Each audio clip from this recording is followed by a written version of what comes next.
Good to have you with us here on News Channel. Let's get to our top headline. And a disturbing story out of Quebec. 4 men have been arrested, accused of trying to start an anti-government group and seize land near Quebec City. Officially, the charges are related to terrorism, possession of illegal weapons. The men accused do include members of the Canadian military, though. That's also disturbing. Here's what we know. The men accused of, quote, ideologically motivated violent extremism, recruiting said to be happening online. The RCMP say these men were carrying out military-style exercises, including at shooting ranges, but also ambush practice, survival practice, scouting operations. Police say the men were planning to take over land physically. Police, during a series of searches, found dozens of weapons, explosive devices, and more than 11,000 rounds of ammunition.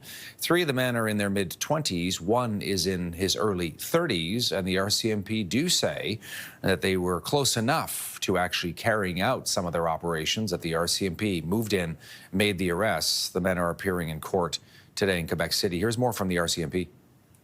The fact that we could charge with facilitating a terrorist activity, that it means that people were actually preparing, were taking actions that led us to believe that they wanted to actually achieve something and wanted to commit this violent terrorist act. So, of course, it was very serious, and it's dangerous. We don't know exactly what could have been done, but when someone is at the point of wanting to seize property, then the plan is really ongoing. All right, so what does it mean? Bruce Pitt-Payne is standing by. Bruce is a former RCMP major crime investigator. Today he is in Maple Ridge outside of Vancouver. Bruce, good to see you again. Thanks for your time. What do you make of the story? You're welcome, Todd. It's very disturbing.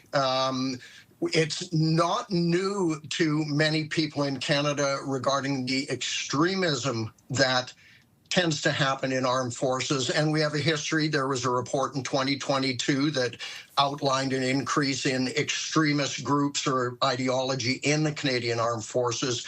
We've had individual situations where extremists have been arrested, and we recently had a chat group, I believe, that is now being investigated by the inner workings of the Canadian Armed Forces because it had extremism. This is violent extremism, which should be very concerning for all of us, in that this is one where it's not just ideology, it's action put into place as well with the planning. So good on the RCMP, and it's going to be a very complex investigation. Yeah, I was going to say, we're used to hearing about things like this. We're just showing some footage, by the way, so people at home know what they're seeing here that was provided to us by the RCMP on some of the things they seized, some of the photos of what appeared to be some kind of shooting range with a number of people out there shooting. The idea that, you know, Bruce, we're used to this in the U.S. We hear every once in a while about extremists forming militias, in compounds and facing off against, the FBI and whatnot. Sometimes they're tied to religion. In other cases, it's anti-government sentiment, but not really in Canada. What do you make of the amount of weapons that were seized? We're talking about dozens of firearms, 11,000 rounds of ammunition, explosive devices as well, Bruce. It tells me that had they started doing what they were planning on doing, which, again, I'm in the dark as much as you are on that part of it, had they succeeded in that operation, it would have been very high level. They could have caused a lot of damage and harm. The online recruiting element, too, this seems to continue to be an issue for the Canadian military. It was just last week that there was a Facebook page that triggered a story. I know you're familiar with it, in which the military said they would launch an investigation, reopen an investigation about concerns of this page and military members being active on it, and included, sexism, racism, homophobia, anti-Semitism, and the list goes on. The idea of trying to stop online recruiting, I mean, is that mission impossible? I don't believe so. I think anything is possible if the time, the money, and the effort is put into it and the organization. I don't think you can completely eradicate it, but I'm going to suggest that this should be a wake-up call for all of us to actually take that step forward and just do better at it. So we might not get rid of it. Unfortunately, extremist views are attractive, or at least the armed forces positions are attractive to extremist views.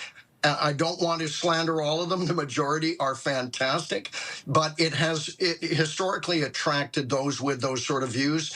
And it also, the extremist views can attract some people from within the armed forces. It's not just an American thing. I think this is a great wake-up call for us that we should be more vigilant. And we got to give the RCMP and other agencies the tools to deal with this and to deal with it quickly, because this is so huge.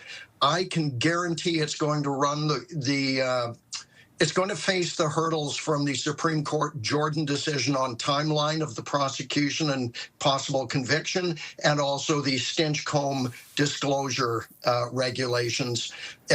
If you have a large case like this, it's going to face those hurdles, and we've got to help the investigators by changing some of the laws and by financing them fully so that they can act quickly on these and effectively. Hey, what about the timeline, too? I'm curious. So some of the searches are conducted, Bruce, in January of last year, 2024, but Yes. The men are appearing in court today, a year and a half later. Why that lag? I'm going to take a guess here. And what I've noticed is a trend in policing because of the Jordan decision, which says you have, from the moment a charge is laid, the information is sworn, that you have between 18 and 30 months to fully prosecute that case. So the police forces have their hands tied, even though they may have had enough to arrest. And in the old days, we would have arrested and then continued the investigation.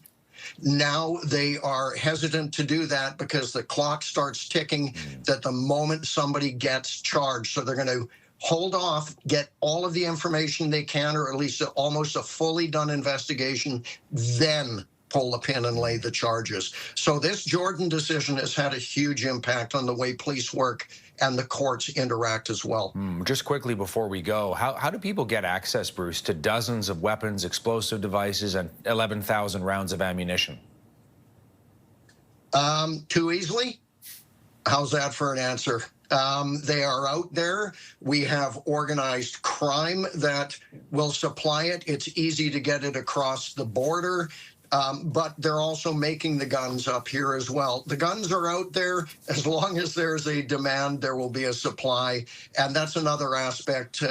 Prevention is always better than having to arrest, go through the charge process and the investigation and the risk of not catching people. So there's a lot of work to be done. Bruce Pitt-Payne joining us from Maple Ridge in British Columbia, formerly with the RCMP, crime investigator. Good to see you, Bruce. Thanks for your insights. You're welcome, Todd. Bye now.